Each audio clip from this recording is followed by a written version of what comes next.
Somos Latinas is a project which focuses on the state's unsung heroes, meaning our women over the age of 50. The Somos Latina Digital History Project was started in 2012 at the request of Linda Garcia Merchant from the National Oral History Project known as Chicanas por mi Raza. You know, I was fortunate enough to serve on the Somos Latinas Advisory Committee.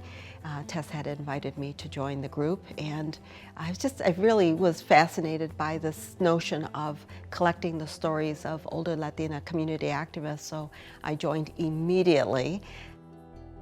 Linda Garcia Merchant asked me to consider interviewing a woman, and I said, there's more than a woman in Wisconsin who's been a Latina activist. So for 4 years, from 2012 till June of 2015, my students in Chicano Studies did video interviews. And that's now online through the Wisconsin Historical Society. In June of 2015, I retired, and Eloise and I had already agreed that we would work on a book. And since the book was launched in May of 18, we've had requests for presentations and speaking engagements, universities, nonprofits, and small groups of women. And it's really been wonderful because we've been able to gather even more insight and stories as we meet other women across the state. This program today and the series of programs that are going to follow over the next few years as stepping stones to help us get there, to show that this university is committed not just to Latinx students that we are recruiting to our campus, but to the larger Latinx community of Milwaukee and the state of Wisconsin. The Wisconsin Historical Society has been a partner and a supporter since the very first day. And in fact, the videos produced are the first project they put online. That means that community, faculty, K-12 teachers can access the videos for free, use them in a learning environment. Somewhere down the road, I think when most of the video interviews had been completed, that Tess and I were talking, and we said, you know, we really have to create greater awareness now that we've got these wonderful collection of video interviews. How do we do that? So we were doing some brainstorming, and finally we said, you know what, let's write a book. We're here at Marquette, and I don't envision it slowing down for a bit. I'd say another year and a half of people wanting to hear more from our women in the book and the video series. Marquette is at an interesting opportunity right now to really grow not only its Hispanic serving institution status, in other words, to grow our student population to 25% Latinx students, but also to grow our Latinx studies program, an opportunity for students to understand that their culture, their history, their memories are part of the larger stories we tell about Wisconsin and about the United States. The book Somos Latinas is a perfect encapsulation of that. It took about 144 people between community and campus to produce the Digital History Project. And that meant we had over 70 students from my Chicanx, Latinx study courses from 2012 to 2015 who were engaged in producing the videos.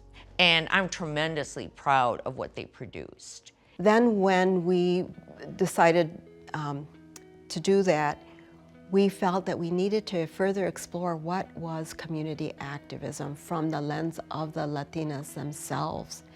There are so many definitions of what community activism is, but we really needed to hear it from their own perspective of what that meant. We wanted to explore that further, and so the book tries to accomplish that. The part that I would like to share with you today was actually when I was Maria Flores. I have a few pieces of my life in the book. One piece in particular that I'm real proud of was my involvement in the union, the labor movement. I've always been pro-labor. My husband was in the steward and financial secretary of UAW 553. How sometimes I wake up in the morning and I think about their stories and I say, you know what, they made a difference, and you know, I can do my part on this as well. So when I go to speak, because I'm more of an introvert than anything else, that, you know, it's like, I'm going to do this because there's a story that needs to be told, and I really want them to feel the inspiration that I feel. If I can tell the stories where I have a sense that they're being inspired, then I've done my job. People didn't really understand this explosion, didn't understand where people were coming from, didn't understand their journey and their challenges. So I spent a lot of time in that role trying to educate government officials, school districts, etc., about what Latino immigrants were facing in coming to Wisconsin. Latinx studies and Latinx history is American history, and that it's important for all of our students, whether they are of Latinx descent or otherwise, to understand that this history is part of the history they need to understand who they are as part of the communities they're a part of, and to understand the neighbors that call these places home as well. And most importantly, understand that it's their obligation to take that work outside of the classroom and into the broader Marquette community. In looking at why, and why I think that's as important is really about letting other people know, letting the community know who we are, what our value is as Latinas, and that we have that value. It was important for us to be able to elect an Hispanic candidate, and there was an opportunity presented after the 1990 census. In a total, we have 43 women profiled through the Digital History Project. And in addition, we were able to collect archives for some of the women. And that is, for Tess and myself, one of the reasons why we wrote the book, because we had our own personal experiences in the Milwaukee community and realizing that we had changed things up. And so it continues to be the case, but women still have to find the path for leadership and create that path, because it's not always created for us. So that was really one reason for me to be involved in this effort. It's wonderful that the audience now is able to point to specific women in our communities. And I've been very clear from the beginning that Somos Latinas is the starting point of the important recovery and documentation of Latinx history in this state.